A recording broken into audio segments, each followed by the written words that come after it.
আমাকে কি কুত্তা পাইছেন নাকি? কুত্তার মতন খালি দৌড় পালাইতেছেন। এই যে দেখেন, আজকে গেছিলাম, 1 টাকাও ঢোকে নাই। 2 মাস ধরে কোনো টাকা পাই না। ভোটের আগে তো বড় বড় করে বলছিলেন যে মা বোনেরা ভোট দিলে 3000 করে টাকা দেবো, মাননীয় মুখ্যমন্ত্রী, প্রধানমন্ত্রী। আপনি কি বলার জন্য আমরা কি ভাড়া করে নিয়ে এসেছিলাম নাকি আপনাকে? হ্যাঁ, আমরা 1500 টাকায় সন্তুষ্ট ছিলাম যে আমাদের 3000 করে টাকা দেন। আমরা তো বলি নাই, আপনি বড় মুখ করে বলে গেছেন। এখন দিবেন না কে? প্রথমে বলেন 12 পাতা ফর্ম, তারপরে ডিপুটি লিঙ্ক, তারপরে এখন অনলাইনে, সেটাও করতে গেছিলাম, হয় নাই। আমাকে বলে কুকুর পাইছেন, কুকুরের মতন খালি ছুটাইতেছেন। টাকা তো দিবেন না, বড় কথা, টাকা তো লোভ জড়াইতেছেন। তার নাকি আমাকে কুকুরের মতন ছুটাইতেছেন। কারণ এখন আপনাকে ফালতু, আপনার কান্তরি পৌঁছাইবো না। আবার বেশি বড় বড় কথা বলে ধরে নিয়ে যাবেন, তাও নিয়ে যাবেন ধরে। তাও তো জেলে ধরে না গেলে বসে বসে খাইতে পাবো, খাইবার তো দিবেন। হ্যাঁ, এই যে ঘরটা দেখতেছেন, এই ঘরটা কিন্তু আমাকে না, মানে সরকারের, আপনি দিছিলেন। সোনা গয়না বিক্রি করে প্লাস্টারগুলো করছিলাম, বুঝলেন? খালি কুকুরের মতন দৌড় পালাইতেছে। আজকে ডিবিটি লিঙ্ক করো, আজকে 12 পাতা ফর্ম করে ফিল আপ করো, অনলাইনে করো, ইয়া করো, ওয়া করো। কিছু নকশা লাগাই নিছে। দিবেন না কষ্ট কাজ, টাকা পয়সা কিছু পাবো না, দিব না। কুকুরের মতন খালি দৌড় পালাইতেছে। বাংলার মা বোনেরা কখনো যায়নি 3000 টাকার জন্য হাত পেতে ভিক্ষা করতে। দিল্লি থেকেই এসেছিলে সাদা শাড়ি, হাওয়াই চটি তাড়াতে, বাংলার মহিলাদের 3000-এর লোভ দেখিয়ে হাতিয়ার বানাতে। সঠিক নিশানা, নিখুঁত এম, জ্বলে গেল 4000 ইভিএম। হাতে সময় বছর 5, তারপর দেখাবে জনগণ তার আঙুলের কাজ। স্যার বলছিলাম, অন্নপূর্ণা ভান্ডার নিয়ে অনেক তো ঘোষণা করলেন, দয়া করে বলছি একটা ঘোষণা করবেন প্লিজ। না মানে বলে দেন যে মানুষ রাজনীতির ক্ষেত্রে আবেগের বশে অনেক কিছু বলে ফেলে, প্রত্যেকটা কথা জনসাধারণকে ধরতে নেই। এটা বলে ফেলেন প্লিজ স্যার, আর নিতে পারছি না, শেষ হয়ে গেলাম। প্রথমে বললেন যে যারা লক্ষ্মীর ভান্ডার পাবে বা পেতো তারা সকলেই কিন্তু জুন মাস থেকে পাবে 3000 টাকা, ওটা চলে গেল। তারপর বললেন যে প্রত্যেকের ডিবিটি লিঙ্ক একদম বাধ্যতামূলক লাগবেই, আধার লিঙ্ক। কষ্ট করে রোদে পুড়ে টুড়ে কত কষ্ট করে করলাম। তারপর বললেন যে 12 পাতার ফর্ম, 14 গোষ্ঠীর সবকিছু সহ 12 পাতার ফর্ম লাগবে, মানে ফিল আপ করে দিতে হবে, সেটাও দিলাম স্যার, সেটাও চলে গেল। তারপর বললেন যে অনলাইন বাধ্যতামূলক, অনলাইনে করতে হবে, এবার অনলাইনও করতে লেগে গেলাম, করলাম। তারপরে বললেন যে সেটা এবার ব্লকে জমা করতে হবে, সেটাও করলাম। তারপরে এখন বললেন যে 15, 16, 17 3 দিন জনকল্যাণ শিবির হবে, সেখানে গিয়ে করতে হবে। না বলছি স্যার এরকম করে কত হাঁপাবো বলুন তো, এরকম করে কত আর হাঁপাবো, পাবো কিনা জানি না, কিন্তু কত হাঁপাবো। ওই জন্য বলছি দয়া করে বলছি স্যার একবার বলেই ফেলুন যে রাজনীতির ক্ষেত্রে মানুষ আবেগে পড়ে অনেক কথা বলে দেয়, প্রত্যেকটা কথা জনসাধারণকে ধরতে নেই। প্লিজ স্যার এটা বলে ফেলেন।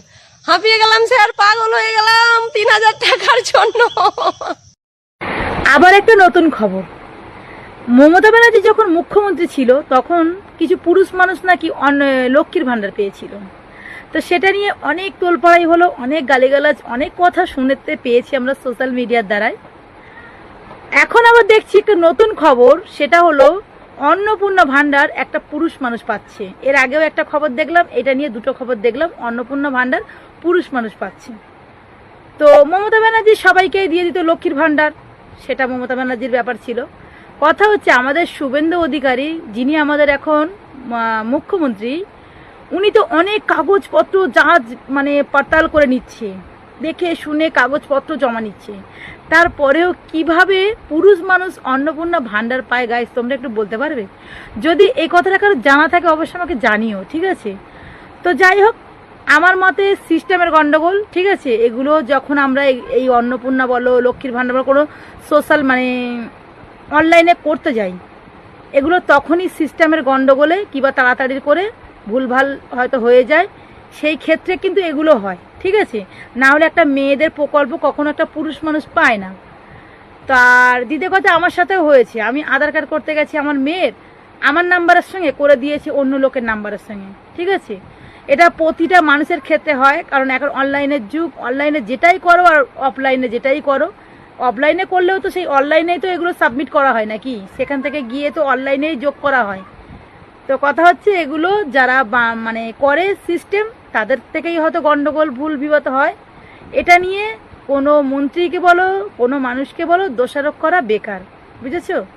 অন্নপূর্ণা ভান্ডার নিয়ে দুদিন আগে একটা ভিডিও পোস্ট করেছিলাম। তো সেই ভিডিওতে কিছু কিছু আম্বানির নাতিপুতিরা এসে কমেন্ট করেছে আমাকে যে হাত পা আছে খেটে খান, অত বড় শরীর গতর আছে কাজ করে খান, ঘরে বসে বসে ফ্রিতে পয়সা পাওয়ার আশা ছেড়ে দিন। তো বলি যে তোমাদের একটা কথা বলি যে আমরা কি গিয়ে বলেছিলাম যে আমাদের ভাতা দাও? সরকার তো নিজে থেকেই ভাতা চালু করেছে। সরকারের কাছে আমরা কি বলেছিলাম যে আমাদের মাসে মাসে ভাতা দাও? সরকার নিজে থেকে ভাতা চালু করেছে। সরকার নিজে বলেছে আমরা ভাতা দেব। আগে আমরা 1,500 পেতাম লক্ষ্মী ভান্ডার। তো এই নতুন সরকার আসার আগে নতুন সরকার ঘরে ঘরে এসে বলেছে ভোটটা দিয়ে আসবেন, 3,000 টাকা করে ভাতা পাবেন।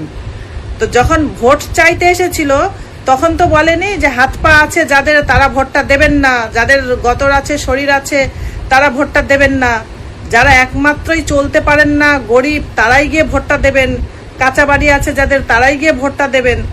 তখন তো এইসব কথাগুলো আসেনি।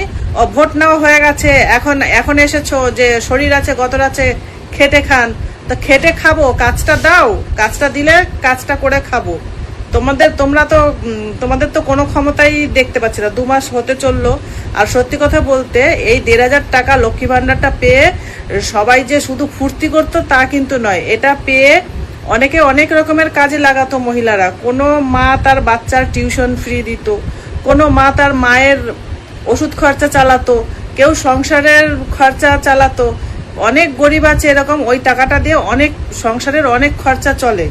তো এই 2 মাস ধরে সেই খরচাটা বন্ধ হয়ে গেছে। কত মহিলারা এই নিয়ে মানে কি বলবো কি নাজেহাল অবস্থা। আর তারপর দিনের পর দিন ফর্ম ফিল আপ করেই যাচ্ছে, অনলাইন অফলাইন ভেরিফাই, আবার জনকল্যাণ শিবির, মানে একটার পর একটা তোমাদের চালু শুরু হয়েই গেছে। কিন্তু তোমরা সঠিক সিদ্ধান্তটা নিতে পারছোই না এখনো পর্যন্ত। কি আর বলবো, এর মুখে রাম নাম শুনছি। যারা এতদিন প্রতিবাদ করতো, মানে ওই যে কি আর বলবো, যারা এতদিন নিজেদেরকে প্রতিবাদী ভাবতো তারা এখন বলছে যে অন্নপূর্ণা ভান্ডারটা যদি না পায় তাহলে হ্যাঁ তারা কিন্তু এটাকে অন্নপূর্ণা ভান্ডার মানে লক্ষ্মীর ভান্ডারটাকে ভিক্ষা বলতো। এবং হচ্ছে আমার সরকার আমাদেরকে চাকরি দিচ্ছে না, ভিক্ষা দিচ্ছে, এরকম করে অনেক কিছু বলতো। তো তারা আজকে তাদের মুখের বাণী শুনে আমি তো অবাক হয়ে গেলাম। বলছে জানেন লোন নিয়েছে সবাই, তো লোনটা কি করে শোধ দিবে, তো তাই সরকারের কাছে খুব আবেদন করছেন, মানে কাকুতি মিনতি করছেন। তাও পাইবে না বুঝলে, কচুপুরা পাইবে। কচুপুরা বোঝা, কচুপুরাই পাইবে, আর অন্য কিছু পাইবে না। তাই ওই মমতা বন্দ্যোপাধ্যায় না যে যা চাইবে তাই পাইবে, কচুপুরাই পাইবে। কচুপুরা কোথাকার, অন্নপূর্ণা ভান্ডারের টাকা নিতেই শিখিয়ে কিছুতেই পাইবে না। আমাকে আবার অনেকে প্রশ্ন করেছে যে তুমি কি ফর্মটা ফিল আপ করেছো? ইয়েস করেছি। আমি ফর্ম ফিল আপ করবো না কেন? হ্যাঁ আমি তো বেকার। জিজ্ঞাসা করেছে যে তুমি কি ফর্ম ফিল আপ করেছো? হ্যাঁ করেছি। কিন্তু এই একের পর এক আমি অনলাইনে করেছি, আমি ঘরে বসেই করেছি, কিন্তু একের পর এক এই যে জিনিসগুলো দেখছি, কখনো বলছে আধার কার্ড সেই জিনিসটা যেটা ফর্ম ফিল আপ করেছি সেই একটা হচ্ছে জিনিসটা বের করে নিয়ে আবার হচ্ছে জমা দিতে হবে। একের পর এক বাহানা দিচ্ছে। দেবে না দেখ সেটা আলাদা কথা, কিন্তু হ্যাঁ যে বিহারেই পাইনি আর আমরা কি পাবো এই চিন্তা ভাবনা করেই আছি। কেননা বিহারের মানুষকেও অনেক আশ্বাস দিয়েছিল মে মাসে ঢুকে যাবে, জুন মাসে ঢুকে যাবে, আগস্ট মাসে ঢুকে যাবে, মে দিবসের দিন ঢুকে যাবে, এরকম করে অনেক আশ্বাস দিয়েছিল কিন্তু দেয়নি। তো তাই এইটা ভুলে যাবেন যে অন্নপূর্ণা ভান্ডারের টাকা থেকে আপনি যদি ভাবেন যে বাড়িতে থেকে লোন নেবেন, বাইরে থেকে লোন নেবেন, এটা কিন্তু ভুল করবেন। লোন কখনোই ওই অন্যের হচ্ছে ভরসাতে নেবেন না, ঠিক আছে? যে অন্যের ভরসাতে, মানে আপনি যদি ভাবতেন যদি মমতা সরকার থাকতো তাহলে আপনি নিঃসন্দেহে নিতে পারতেন, কারণ আপনার মেয়ের টাকা এবং আপনার টাকা ঢুকতোই ঢুকতো। কিন্তু এখন এরা দেবে কি দেবে না তার নাই ঠিক। কেননা আমরা দেখতে পাচ্ছি যারা সার্ভিস করে, ছোটোখাটো সার্ভিস যারা করে তাদের অ্যাকাউন্টে ঢুকে গেছে, কিন্তু যারা গরিব মানুষ তাদের অ্যাকাউন্টে এখনো ঢুকেনি। বুঝতে পারছেন তার মানে অবস্থাটা কোথায়? হ্যাঁ সত্যি বলছি। আর সমস্ত কিছুর দাম বেড়ে গেছে। হ্যাঁ